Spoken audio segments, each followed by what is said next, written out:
It's 1 a.m. on November 1st, 1943. The North Atlantic is a cauldron, churned by a brutal storm. Aboard the USS Borie, 30-year-old Lieutenant Charles Harris Hutchins is hunting. Contact 8,000 yards away at 170. A blip appears on the radar. Hutchins gives the swift order, "Turn 170! Flank speed!" The Borie tears through the 15-foot waves. Just 5 nautical miles away, the U-405, a Type 7C submarine led by Korvettenkapitan Rolf Heinrich Hauptmann, is surfaced, secretly recharging its batteries. Deep inside the German boat, the hydrophone operator's face tightens. He hears it, the unmistakable high-speed churning of propellers. "High-speed ship bearing 90. Hydrophone operator reports high-speed ship bearing 90. Hauptmann knows. No friendly ships. It's an American. "Prepare to dive. All crew to battle stations." Alarms clang through the submarine. On the Borie, Hutchins searches the pitch-black chaos. The radar is their only guide, but then the contact vanishes. "Contact has been lost, sir." A chill runs down Hutchins' spine. The U-boat is down. This is now a deadly, submerged game of cat and mouse. "Half speed. Any returns on sonar?" A return. "Sonar contact 2,000 yards bearing 170. Turn 170! Hauptmann's hydrophone operator can hear the Borie's constant, rhythmic sonar pulse growing louder with every beat. "They're very close, Captain. Turn to port." Aboard the Borie, the sonar operators track the submarine drifting into lethal range. 600 yards! "Prepare port launchers for depth charges." But the trace shifts abruptly. "Contact has been lost, sir." The U-boat has slipped directly beneath their keel.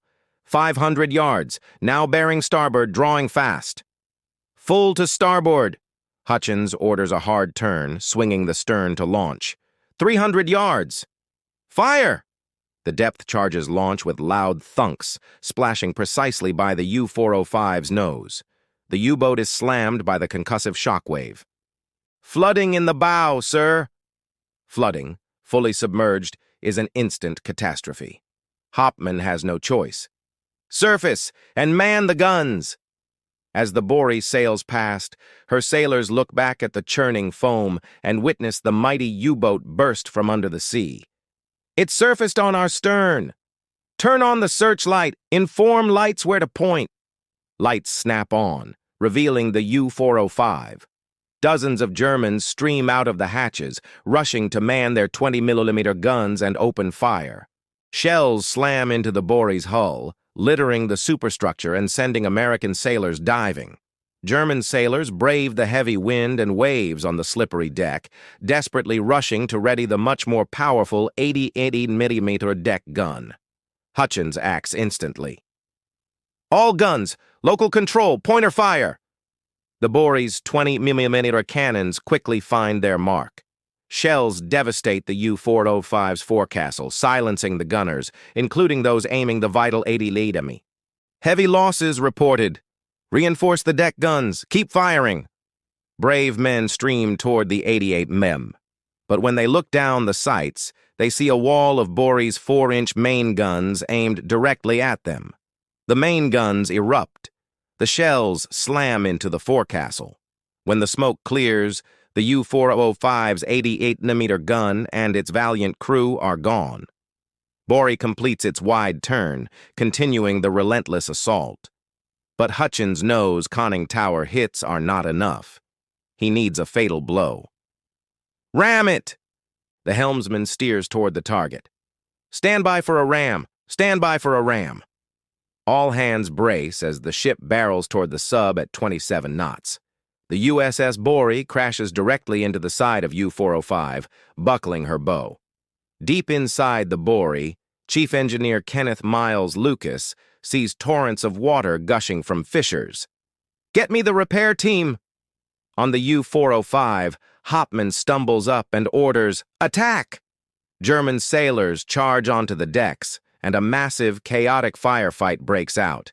Borie's sailors use Tommy guns, pistols, and rifles. The Germans fight with flare pistols, shell casings, and even kitchen knives.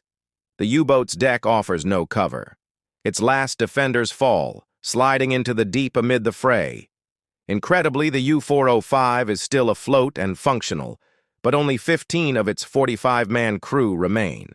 Hopman orders, "Full back, hard to port."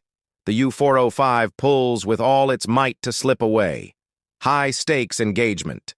The Borie is sinking, but the U-boat is retreating.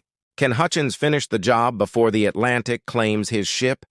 If you're gripping your screen right now, like this video. What would you have done as Captain Hopman? Comment your escape strategy below, and subscribe now to see the dramatic final moments of this insane naval battle.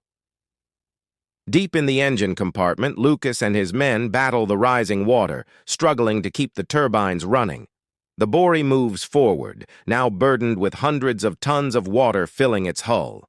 Borie's gunners fire relentlessly, but they can't land the final strike. "Prepare torpedoes!" A Borie torpedo mount aims its payload. "Fire!" The torpedo blasts out, but misses. Hopman, down to just 15 men, orders a desperation move. "Turn around! Prepare torpedoes!" Hutchins sees the U-405 turning to attack. His plan is instant. "Disable the searchlight!" The light goes dark. Hopman sees his chance. "Abort torpedo attack! Turn to starboard!" But the Borie's radar never lost the submarine. Hutchins' plan worked. "Enable the searchlight!" The lights snap back on, revealing the U-405 immediately in front. "Ram it! Hi! I am David Webb, the narrator of this film and the head of YarnHub. If you think films like this are important and you would like to invest in YarnHub as a video producer, and also with our move into gaming, you can now buy shares in our company. Please click the link in the description for the full details on how you can own a piece of our company and share in our future. Hopman sees the second ram coming and orders evasive maneuvers. The U-405 turns to sneak past the Borie's starboard side, but Hutchins won't let it go. "Hard to starboard!" The Borie trembles, its stern swinging out to bring the depth charges into range. "Fire depth charges!" The canisters splash perfectly around the enemy ship. The explosions send the U-405 into a violent tumble. Its hull is breached beyond repair. Silence falls. Then German sailors fire flares from their stricken U-boat. It's a signal to surrender. Moments later, 15 German survivors and their captain climb into life rafts. The Borie inches close to help, but a lookout shouts, "Flare astern! Torpedo in the water!" Assuming it's another U-boat, Hutchins orders the Borie to turn its stern toward the incoming torpedo to present a thin profile, which sends the destroyer straight toward the German life rafts. The Borie's crew is forced to abandon the German survivors. That rescue would never come, and the men of the U-405 were all lost to the Atlantic. The USS Borie won the engagement, but she was mortally wounded. The catastrophic flooding could not be stopped.